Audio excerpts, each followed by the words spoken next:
오늘의 주요 뉴스입니다. 윤석열 대통령 탄핵 심판 선고가 이번 주 중후반으로 관측되는 가운데 탄핵 찬반 집회는 어제에 이어 오늘도 이어졌습니다. 서울 도심엔 찬반 집회와 행진이 이어지며 두 쪽으로 나뉘었습니다. 국민의힘과 더불어민주당은 오늘도 장외 여론전을 이어갔습니다. 국민의힘은 헌재 앞에서 릴레이 시위를 이어가며 탄핵 각하를, 더불어민주당은 도보 행진을 벌이며 이번 주 내 파면 선고를 촉구했습니다. 강원 산간에 대설특보가 내려진 가운데 모레까지 최대 30cm가 넘는 눈이 내릴 전망입니다. 내일 아침엔 보물 시세 많은 영하권 꽃샘추위가 찾아오겠습니다. 개인 투자자에게 팔린 홈플러스 단기 채권 규모가 2천억 원을 넘은 것으로 파악됐습니다. 홈플러스의 대주주인 MBK 김병주 회장은 소상공인 거래처 결제대금 지급을 위해 사재 출연에 나선다고 밝혔습니다. 여러분 안녕하십니까. 윤석열 대통령 탄핵 선고가 이번 주로 예상되는 가운데 오늘도 여러 곳에서 집회가 열리며 긴장감은 최고조에 달하고 있습니다. 정치권도 마치 세대결을 벌이듯이 거리로 나갔습니다. 여권에서는 헌재가 이재명 대표 항소심보다 늦게 선고해야 한다고 요구했고, 야권은 이번 주에 최대한 빨리 결정해야 한다고 강조했습니다. 주장에 추측까지 난무하며 탄핵 결과가 이렇게 될 거다라는 근거 없는 또 출처불명의 가짜 뉴스도 범람하고 있습니다. 오늘까지 이어졌던 탄핵 집회 소식부터 살펴보겠습니다. 찬반 양측은 서울 종로 일대에서 두 쪽으로 나뉘어 각각 탄핵 인용과 탄핵 기각을 외쳤습니다. 오늘 첫 소식은 장동건 기자가 보도합니다. 우비를 입은 사람들이 서울 광화문역 앞 세종대로를 가득 메웠습니다. 전광훈 목사 주도로 열린 사랑제일교회 주일 예배에선 윤석열 대통령을 성경 속 다윗 왕에 비유하며 헌법재판소가 탄핵을 기각해야 한다는 주장이 나왔습니다. 윤석열 대통령이 이번 주에 사과만 오면 일본도 꼼짝 못해, 중국도 꼼짝 못해, 남북하면 통일이 되고 다윗왕처럼 된다. 보수시민단체 앵그리블루도 탄핵 무효 등의 문구가 적힌 손팻말을 들고 보신각 앞에서 헌법재판소 인근까지 행진했습니다. 체포 과정이나 법률적으로 모든 걸 판단해 볼 적에 절차상 문제가 있어서 기각이나 각하가 될 거라고 확신하고 있습니다. 탄핵 반대 측이 세종대로와 보신각 등에서 집회를 열었다면 퇴진 비상행동과 5개 야당 등 찬성 측은 경복궁 동십자각 일대에서 맞불을 놨습니다. 즉각 파면 등의 문구가 적힌 손팻말을 들고 모인 참가자들은 이번 주 헌재가 전원일치로 탄핵 인용 결과를 내야 한다고 촉구했습니다. 어차피 결말은 파면이겠지만 헌재는 더욱더 빠르게 파면해야 합니다. 사회 혼란을 만드는 역사의 죄를 더 만들어내지 말고 각하가 된다 그러면은 대한민국은 아주 절망해요. 빈틈을 주지 않기 위해서 조금 시간이 걸렸다고 생각하고 이번 주 내에 분명히 이들은 집회 뒤엔 종로 일대를 거쳐 되돌아오는 경로로 행진을 진행했습니다. 양측의 시간대가 겹치지 않아 충돌은 벌어지지 않았지만 대규모 인원이 모이며 도로 일부가 통제돼 한때 교통 혼잡이 빚어졌습니다. MBN 뉴스 장동건입니다.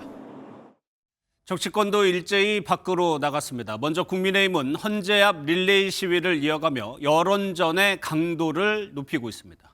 또 헌재를 향한 기각 탄원서에 친한계 의원들도 가세하고 있습니다. 이어서 강재목 기자가 보도합니다. 국민의힘 의원들이 탄핵 각하라 적힌 팻말을 들고 나란히 헌법재판소 앞에 앉았습니다.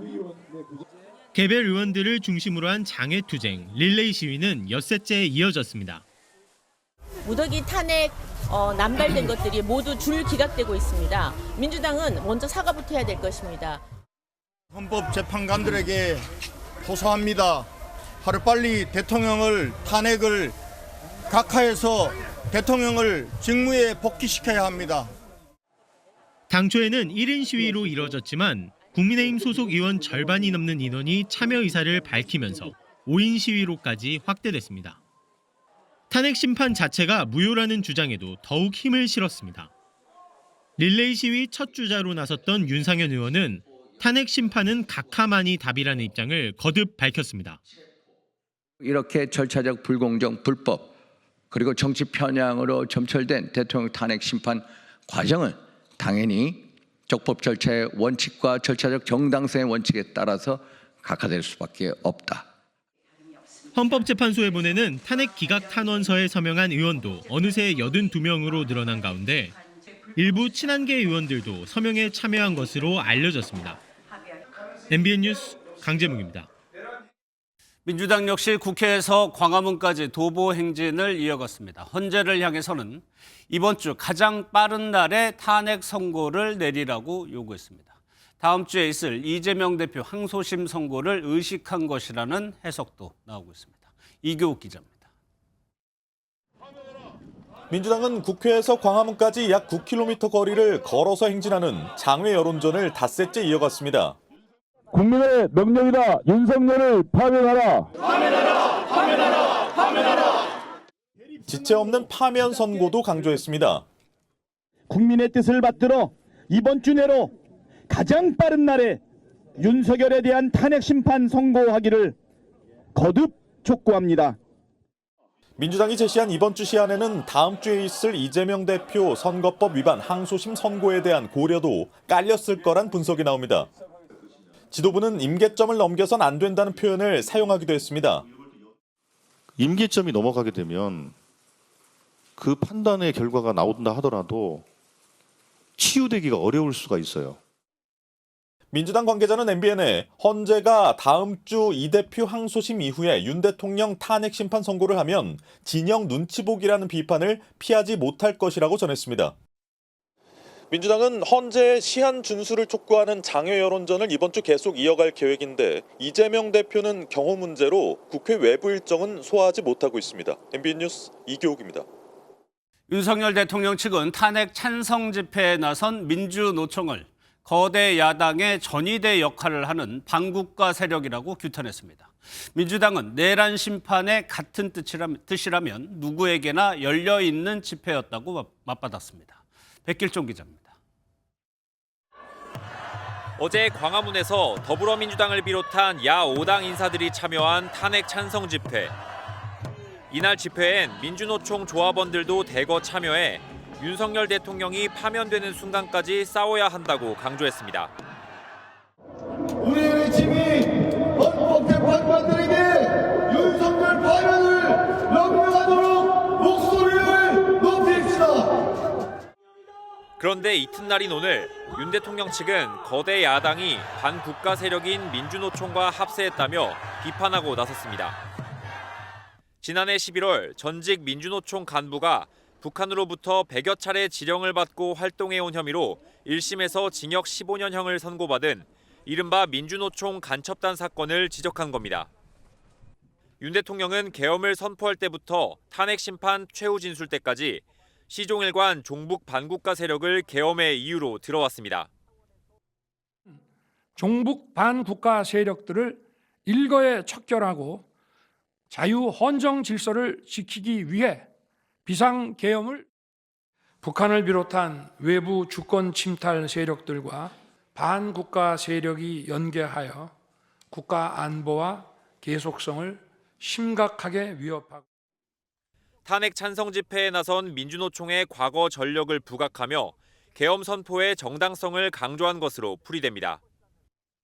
민주당 관계자는 내란 심판의 뜻을 함께하는 시민사회와 야당이 함께한 집회라며 누구나 열려있는 행사였다고 일축했습니다. MBN 뉴스 백길종입니다. 최근 탄핵 선고를 두고 이렇게 될 거다라는 식의 가짜뉴스, 또 이른바 지라시가 많이 돌고 있습니다. 이 부분 짚어보도록 하겠습니다. 법조팀 우종환 기자 나와 있습니다. 어서 오세요. 예. 선고가 예상보다 늦어져서 그럴까요? 유독 가짜뉴스가 계속 나오고 있습니다. 네, 그렇습니다. 앵커께서도 보셨을지 모르겠습니다. 이틀 전 온라인상에 이런 기사 형식의 글이 올라왔었습니다. 예, 한번 보면 헌재가 17일 오전에 윤석열 대통령의 탄핵 심판을 선고할 것이다. 17일이면 내일이잖아요. 네, 이 기사 같은 글이 여기저기 퍼지면서 방금 말씀하신 것처럼 기자들도 혼선을 빚고 심지어 헌법재판소에 확인하는 일도 벌어졌습니다. 예. 하지만 이건 가짜뉴스입니다. 이 사이트는 이 만우절 장난처럼 그럴듯하게 가짜뉴스를 만들 수 있는 홈페이지인데요. 오늘 같은 경우에는 도널드 트럼프 미국 대통령이 계엄령을 선포했다. 이런 가짜뉴스 글도 올라와 있습니다. 또 문제가 이른바 지라시라는 것도 지금 굉장히 많이 유포되고 있잖아요. 네, 그렇습니다. 그 대표적인 게 헌재 내부 정보라면서요. 이 4대4 기각이 유력하다. 진보 성향 재판관들이 속도전을 하니 다른 재판관들이 불만을 표시했다. 이런 글이 SNS를 통해 돌았습니다. 예, 실제로 이런 글을 받은다면 혹할 수도 있는 건데 근거가 있는 겁니까? 근거 없는 가짜 뉴스입니다. 이게 재판관들의 평의 절차를 고려해 보면 이건 말이 안 된다는 겁니다. 이 평의 절차 같은 경우에는요, 재판관들이 사실관계를 먼저 합의하는 절차를 진행한 뒤 판결 직전에 가서야 각 재판관들이 나는 인용이다, 기각이다, 혹은 각하다 이런 의견을 밝히는 절차를 하게 된다고 합니다. 즉 평의 과정 처음부터 각각 누구는 인용, 누구는 기각 이렇게 의견을 밝히고 서로 논쟁을 한다든지 이런 식으로 진행되는 건 아니라는 겁니다. 예. 즉 평의 막바지에 이르기 전까지는 이 재판관들도 서로 누가 어떤 의견을 냈는지 모른다는 그런 의미입니다. 예, 최근에 도는 글들을 보면 저런 내용도 있고 선고 일정과 관련된 가짜 뉴스도 많죠. 네, 앞서 보여드린 17일 선고 예정 이런 건 사실 금방 확인이 되기 때문에 큰 문제는 아닙니다. 예. 하지만 이런 글도 퍼졌는데요. 이 헌재 내부에서는 사실 이미 선고 일정이 정해졌는데 윤 대통령 측에서 송달을 거부하고 있어서 선고 일정을 못 잡고 있다. 이런 내용입니다. 예, 이 서류 송달이라는 것이 탄핵 심판 초기에 윤 대통령 측이 지연했다 이런 논란이 있었는데 비슷한 겁니까? 네, 그렇습니다. 하지만 이 결론부터 예. 드리면요. 이 역시 가짜 뉴스입니다. 이 탄핵 심판 진행을 위한 서류 송달이랑 다르게요. 선고 일정은 그냥 정해진다. 그냥 통보만 하면 되는 겁니다. 일정을 서류로 받아야 선고할 수 있다. 이런 게 아니기 때문입니다. 이 선고에는 당사자나 대리인의 참석 의무가 있는 것도 아니라서요. 이 당사자나 대리인이 오지 않아도 그냥 선고는 진행할 수 있습니다. 예, 오늘은 저희가 이렇게 짚어드리지만 반드시 주의를 하셔야 됩니다. 어쨌든 선고는 이제 초읽기에 들어갔어요. 그러면 결정문이 어떻게 작성되는지도 궁금한데 경우의 수는 3가지예요. 네, 맞습니다. 이 선고 결과는 인용이냐 아니면 기각이냐 아니면 각하냐 이 셋 중에 하나가 되죠. 이 중에 어떤 결과냐에 따라서 결정문도 다르게 쓰여지게 됩니다. 예. 일단 결정문 앞쪽에는 사건 개요라는 게 들어가는데요. 윤 대통령의 계엄 선포 과정부터 어떻게 탄핵 소추를 당하게 된 그동안의 설명이 담기게 되는 겁니다. 여기까지는 어떤 결과가 나오든지 일단 똑같이 적힙니다. 그러면 그 다음에는 어떻게 달라집니까? 이제 그 다음으로 나오게 되는 거는 이 계엄 선포가 정당했냐 이런 걸 따지기 전에 먼저 탄핵 소추 절차가 적법했냐 이걸 먼저 판단하는 결과가 적히게 됩니다. 예. 이 윤 대통령 측 주장처럼 내란죄 처리 같은 게 절차적으로 문제가 있다. 혹은 탄핵 소추 절차에 문제가 있었다. 이런 판단이 내려진다면요. 그러면 각하 결정이 나오게 되는 겁니다. 만약 각하 판단이 나온다면 이후에 있을 계엄 선포 과정의 위헌 여부는 살펴볼 필요도 없어지기 때문에 결정문은 그 시점에서 짧게 끝나게 됩니다. 물론 사안이 중대한 만큼 각하 결정이 나오더라도 재판부가 사안에 대한 판단을 별도로 결정문에 적을 수도 있지 않냐 이런 추측도 나오긴 합니다. 예. 그러면 만약에 각하가 아니다라고 하면 이제 인용이냐 기각이냐 이런 판단을 하게 되는 거겠죠? 네, 맞습니다. 그 탄핵 소추 절차가 적법해서 이건 각하할 게 아니다. 이런 판단이 내려지면 그 다음으로는 본격적으로 계엄 선포 과정에 대한 판단이 이제 결정문에 적히게 됩니다. 예. 그동안 11차례 변론을 통해서 헌재가 계엄 선포 과정이 위헌이다 이렇게 판단한다면 탄핵해야 하는 이유를 적을 거고요. 반면에 이건 위헌이 아니다. 혹은 위헌성이 있다고 해도 이게 탄핵할 정도는 아니다. 이런 판단을 내린다. 그러면 기각 사유를 적게 됩니다. 참고로 이 기각 판단이 나왔던 고 노무현 전 대통령의 결정문은 51페이지, 인용 판단이 나왔던 박근혜 전 대통령의 경우에는 결정문이 89쪽 분량이었습니다. 알겠습니다. 잘 들었습니다. 우종환 기자였습니다.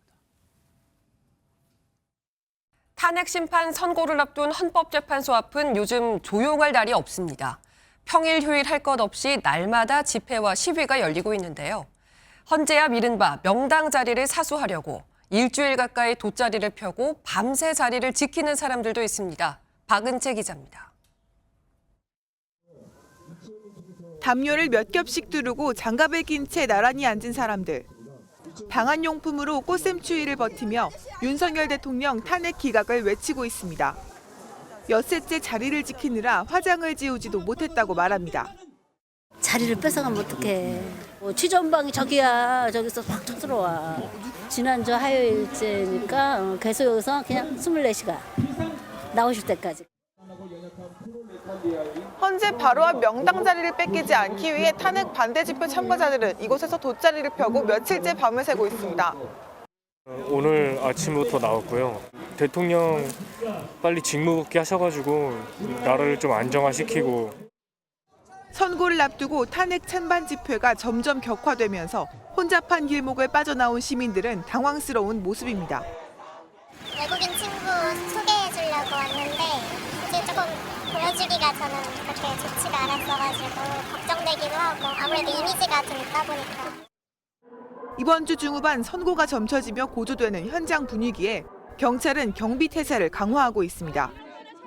MBN 뉴스 박은채입니다. 이렇게 탄핵 찬반 양측의 대립이 격화되고 있다 보니 선고 이후도 우려되는 상황입니다. 정치권 모두 선고 결과에 대한 승복을 약속해야 한다는 목소리를 내고 있는 이유인데요. 그러면서도 서로의 진정성을 의심하며 신경전을 벌이고 있습니다. 이기종 기자입니다. 서울 여의도 순복음교회 예배에 참석한 한동훈 전 국민의힘 대표는 기자들의 질문에 윤석열 대통령의 탄핵 심판 선고 승복 메시지 필요성에 대한 생각을 밝혔습니다. 승복은 선택이 아니라 우리나라 정도 되는 자유민주주의 국가 체제가 갖춰진 나라에서는 당연한 겁니다. 또 다른 여권 잠룡 안철수 의원도 SNS에 승복은 항복이 아니라며 여야 지도부와 윤 대통령에게 모두 승복 메시지를 요구했습니다. 더불어민주당 비명계 대권 주자인 김두관 전 의원도 SNS에 비슷한 주장을 했습니다. 정치권이 광장에서 갈라져 분노하고 있는 국민들을 통합시켜야 한다며 여야 지도부가 헌재 결정에 승복하는 공동 기자회견을 열자고 제안했습니다. 공교롭게 여야 모두 비주류에서 나온 제안인데 취지와는 다르게 또 하나의 정쟁으로 이어지는 모습입니다. 권성동 국민의힘 원내대표는 윤 대통령 탄핵 심판 승복은 당의 공식 입장이라며 여야 공동 기자회견 등의 형식도 가능하다고 밝혔습니다. 그러면서 이재명 민주당 대표가 공개적으로 명확하게 승복 메시지를 내지 않는 건 헌재를 겁박하는 것이라고 꼬집었습니다. 민주당은 국민의힘 의원들이 헌재를 노골적으로 협박하고 있다며 불복을 선동하면서 승복을 선언하는 거짓말이라고 맞받으며 즉답은 하지 않았습니다. 윤 대통령이 침묵을 이어가는 가운데 대통령실 관계자는 차분하게 헌재 결정을 기다릴 방침이라고 밝혔습니다. 다만 여권 관계자는 변호인단이 지난달 승복 의사를 밝혔고 불복할 수단도 없는데 별도의 승복 메시지를 내야 하는지 의문이라고 말했습니다. MBN 뉴스 이기종입니다. 앞서 전해드린 대로 민주당이 탄핵 선고를 이번 주에 빨리 해야 한다고 압박하자 국민의힘도 맞대응에 나섰습니다. 헌재가 편파, 졸속 재판 비판을 받지 않으려면 이재명 대표의 항소심 선고 이후에 결론을 내려야 한다고 주장했습니다. 대신 한덕수 총리 탄핵 심판은 빨리 결정하라고 강조했습니다. 권영범 기자입니다. 이재명 더불어민주당 대표의 공직선거법 위반 혐의 2심 선고는 오는 26일입니다.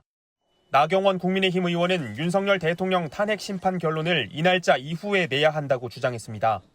그래야 헌법재판소가 편파 졸속 재판 운영 비판을 덜 수 있고 탄핵 심판 결론을 먼저 내리면 2심 재판부가 이 대표의 눈치를 봐 판결에 영향을 줄 수 있다는 겁니다. 앞서 1심 재판부는 지난해 11월 이 대표에게 징역 1년에 집행유예 2년의 당선 무효형을 선고한 바 있습니다. 반면 권성동 국민의힘 원내대표는 선고 기일이 잡히지 않은 한덕수 국무총리 탄핵 심판은 신속한 판단을 촉구했습니다.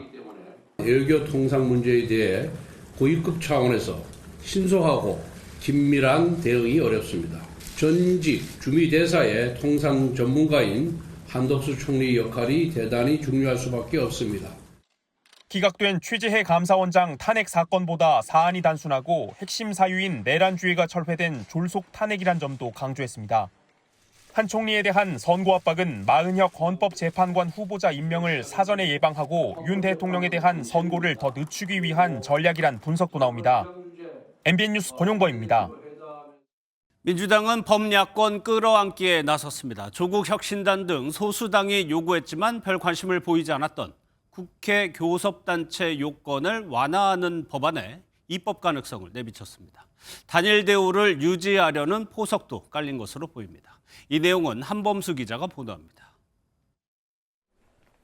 지난 12일 더불어민주당 박홍근 의원은 국회 교섭단체 요건을 20석에서 15석으로 낮추는 법안을 발의했습니다. 이와 관련해 민주당은 당 차원에서 입법 논의를 본격화할 가능성을 내비쳤습니다. 조승래 수석 대변인은 신중하게 검토해 결론 내려야 할 것이라면서도 교섭단체 요건 완화로 국회 다양성이 보장되고 정치개혁이 진일보할 수 있다며 긍정적인 평가도 덧붙였습니다. 비교섭으로 들어가 있는 의원들이 20명이 넘거든요. 그분들의 의사는 제대로 반영이 되고 있지 못하는 구조이기 때문에 교섭단체 요건이 완화되면 소수당은 국고 보조금이 늘고 국회 내 존재감이 커져 유리해집니다. 이 때문에 12석을 가진 조국혁신당은 지난해 7월 교섭단체 요건을 10석으로 낮추는 내용의 정치혁신 4법을 발의하기도 했습니다.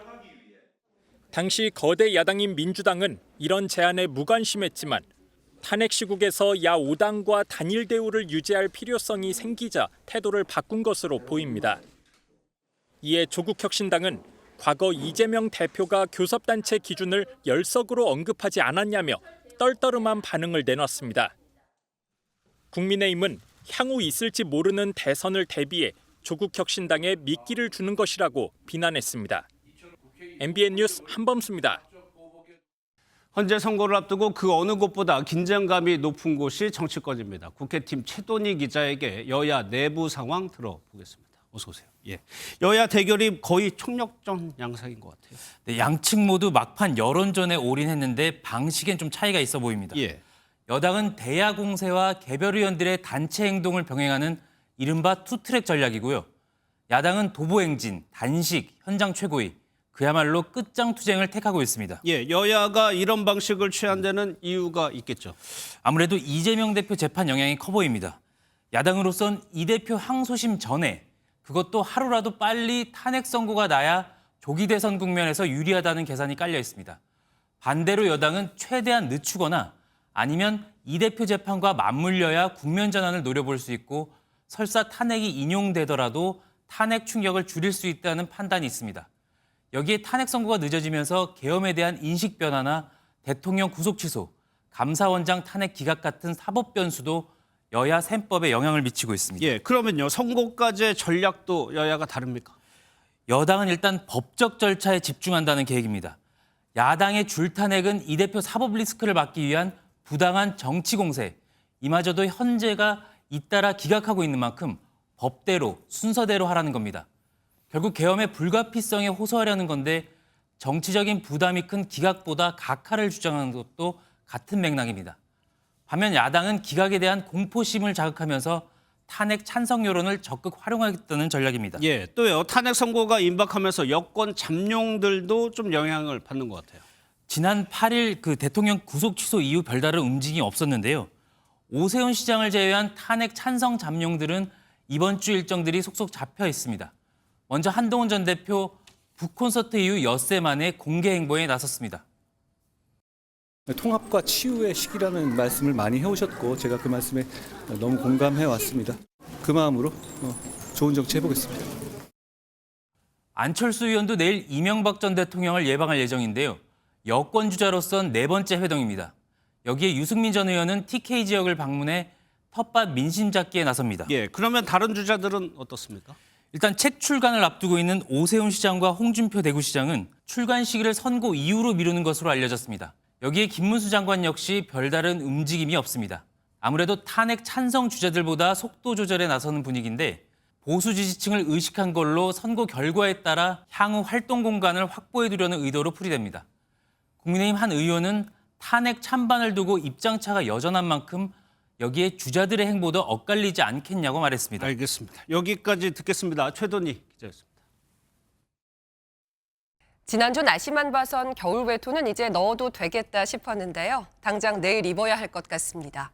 오늘 강원 산간에 많은 눈이 내린 데 이어 내일부터는 꽃샘추위가 시작돼 주 중반까지 춥겠습니다. 장진철 기자입니다. 해발 520m의 강원도 진부령 정상은 다시 겨울왕국으로 돌아갔습니다. 포근한 날씨로 꽃을 틔울 준비를 하던 나무 곳곳에 눈꽃이 내려앉았습니다. 아주 기분이 상당히 좋으네요. 눈이 온다 그래가지고 걱정을 했는데 아주 기분 좋은 눈이에요. 낮과 밤의 길이가 같아진다는 절기상 춘분을 앞두고 강원 산간 지역에는 대설특보가 발효됐습니다. 내일 낮까지 시간당 1에서 3cm의 강한 눈이 많게는 30cm까지 내릴 전망입니다. 오늘 눈은 이렇게 산간 지역에 집중됐습니다. 기온이 떨어지는 밤부터 내륙으로 확대될 전망입니다. 이번 눈으로 건조함이 사라지며 강원 지역 산불 걱정은 덜게 됐지만 습하고 무거운 눈이 쌓여 시설물 피해는 우려됩니다. 모레까지 계속되는 이번 눈비는 봄을 시샘하는 꽃샘 추위를 몰고 옵니다.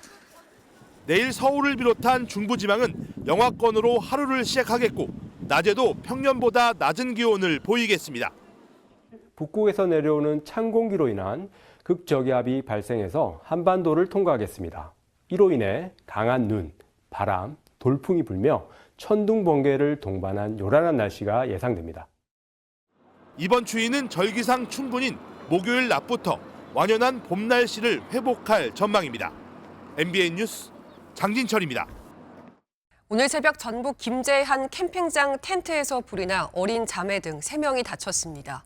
강원 양양에선 수중 레저 활동을 하던 50대 다이버가 실종된 지 7시간 만에 극적으로 구조됐습니다. 박상호 기자입니다. 한 남성이 서프보드를 붙잡고 바다에 떠 있습니다. 어제 오후 1시 반쯤 강원 양양 앞바다에서 수중 레저 활동을 하다 실종된 50대 남성입니다. 무려 4km 떨어진 곳에서 7시간 만에 발견됐는데 다행히 저체온증 외에 별다른 증상은 없었습니다. 서핑보드가 이렇게 망가진 게 바다에 떠다니고 있었는데 그거를 우연히 딱 잡은 겁니다. 그래서 체온보호가 다 됐었고요. 텐트에서 시뻘건 불길이 치솟습니다. 오늘 새벽 0시 반쯤 전북 김제의 한 캠핑장 텐트에서 전기매트 화재로 추정되는 불이 났습니다. 텐트 안에 있던 14살과 6살 자매가 화상을 입고 옆 텐트에 있던 40대 남성도 구조를 돕다가 다쳤습니다. 부모님이 불이 살짝 났어가지고 그걸 끄러 물을 받으러 갔는데 갔다 오는 사이에 불이 번져서. 종교시설에서도 화재가 잇따랐습니다. 오늘 오후 1시쯤 전남 순천 송광사의 천자암 부속 건물에서 불이 나 1시간 만에 꺼졌습니다. 오늘 새벽 5시 반쯤엔 전북 군산의 한 교회에서 불이 나 교회당이 모두 불에 탔습니다. 두 화재로 인명피해는 발생하지 않았습니다. MBN 뉴스 박상호입니다. 최대 시속 300km 이상의 강풍을 동반한 토네이도가 미국 중서부와 남부를 강타해 30명 이상이 숨졌습니다. 무시무시한 바람에 100건이 넘는 산불이 동시에 발생하면서 비상사태가 선포된 곳도 있습니다. 신혜진 기자입니다. 주유소에 차를 세운 아빠와 아들이 토네이도가 가까이 오자 비명을 지릅니다. Oh, it's here. It's here. Look at all that debris. Oh my God. We are in a tornado. 밤사이 토네이도가 휩쓸고 간 마을은 폭격을 맞은 듯 쑥대밭이 됐습니다. 지붕은 통째로 날아갔고 건물 외벽도 속절없이 무너졌습니다. You go up that way, you'll see camper frames and everything on the right-hand side of the road just twisted up. But for the most part, like I said, you know, it's really disturbing for what happened to the people, the casualties last night. 현지 시간 15일 미국 중서부와 남부에 최대 시속 300km 강풍을 동반한 토네이도가 강타해 최소 30명 이상 숨지고 건물 수백 채가 손해를 입었습니다. 오클라호마주에서는 강풍에 130여 건의 산불까지 겹치면서 비상사태가 선포됐습니다. Where they were, just dried everything out, and so we should have a couple good days in a row here to get all the fires out because there's a little bit of risk coming back. 미 기상청은 폭풍 후 저기압이 더욱 강하게 발달하면서 이미 피해를 본 지역을 포함해 시속 160km의 허리케인급 돌풍과 토네이도를 다시 볼 수 있다고 경고했습니다. MBN 뉴스 신혜진입니다. 미국이 테러 단체로 지정한 예멘의 후티 반군을 대규모로 공습했습니다. 132명 이상의 사상자가 나왔는데요. 트럼프 미 대통령이 백악관에 복귀한 이후 감행한 가장 큰 규모의 무력 행사입니다. 김문영 기자입니다.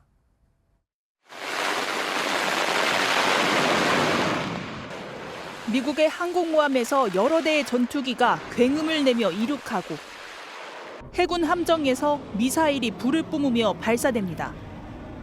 폭격받은 곳에선 거대한 폭발이 일어납니다.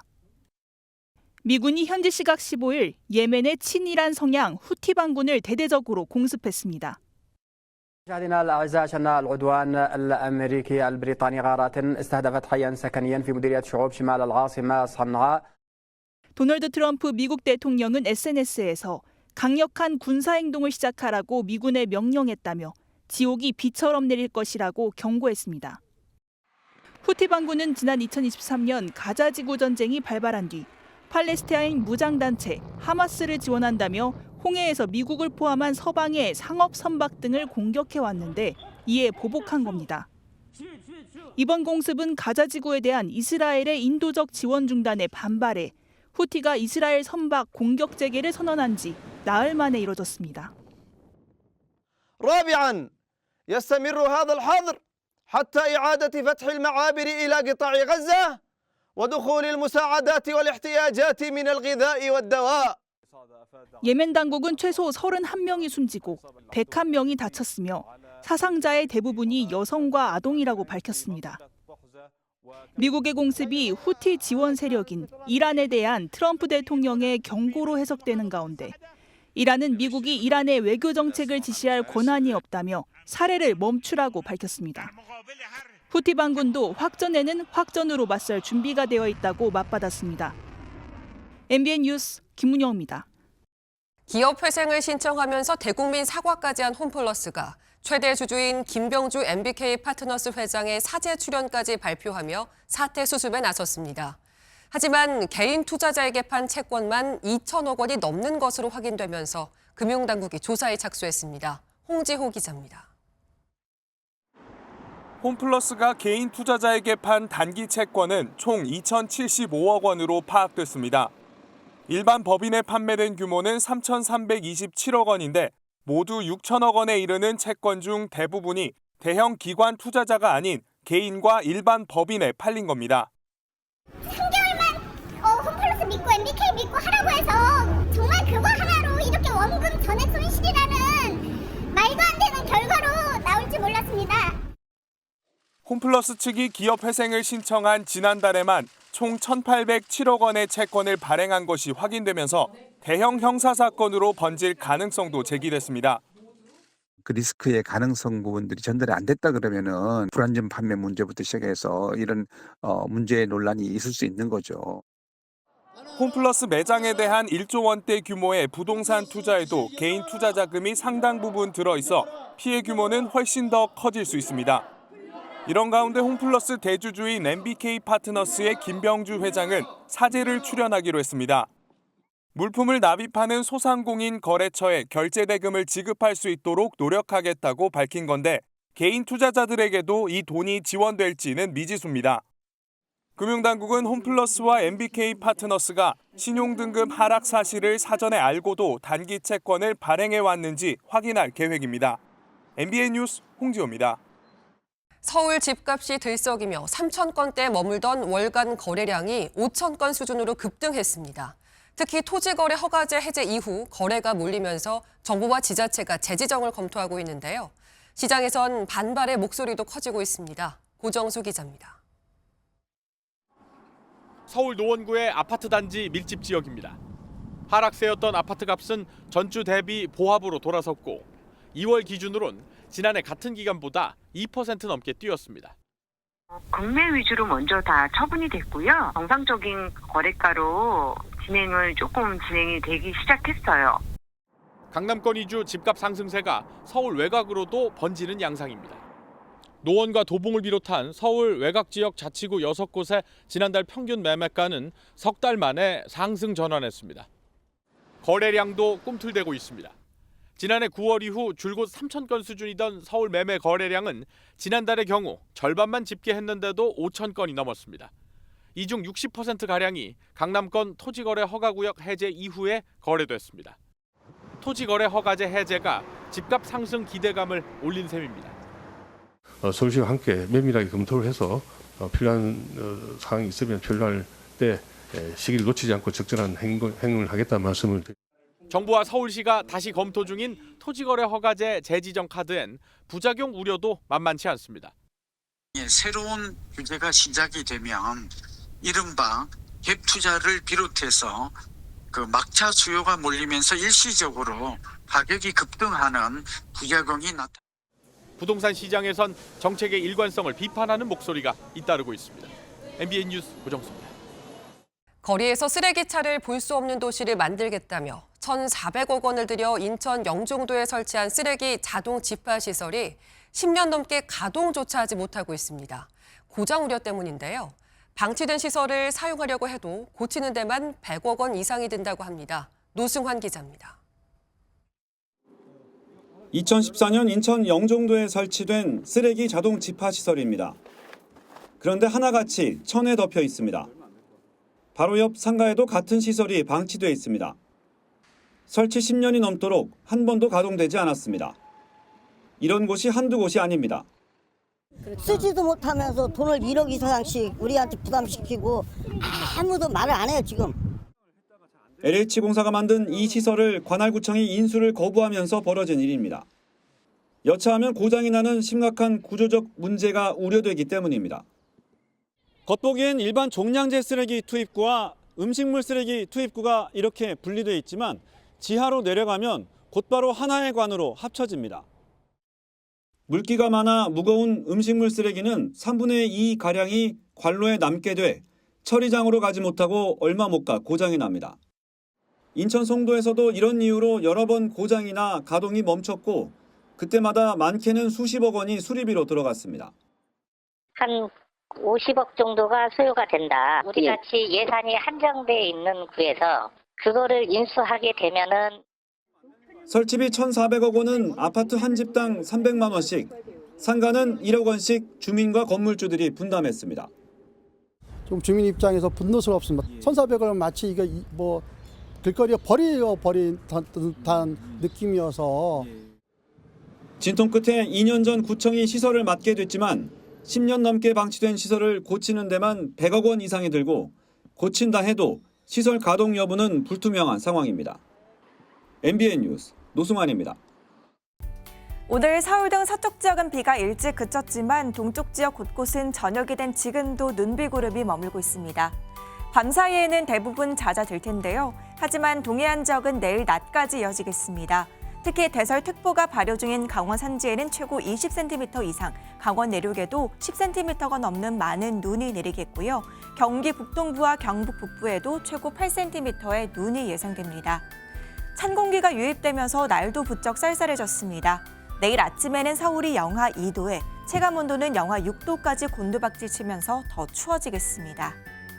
내일 종일 하늘빛이 흐리겠고 전국적으로 초속 15m 안팎의 강한 바람이 불겠습니다. 내일 중부지방 아침 기온은 서울과 대전 영하 2도, 낮 기온은 6도 안팎에 머물겠습니다. 남부지방도 광주의 낮 기온 8도, 대구는 9도에 머물며 평년 기온을 밑돌겠습니다. 내일 밤 수도권과 충남을 시작으로 모레 또다시 전국에 눈비가 내리겠고요. 추위는 절기상 충분인 목요일부터 누그러지겠습니다. 날씨였습니다.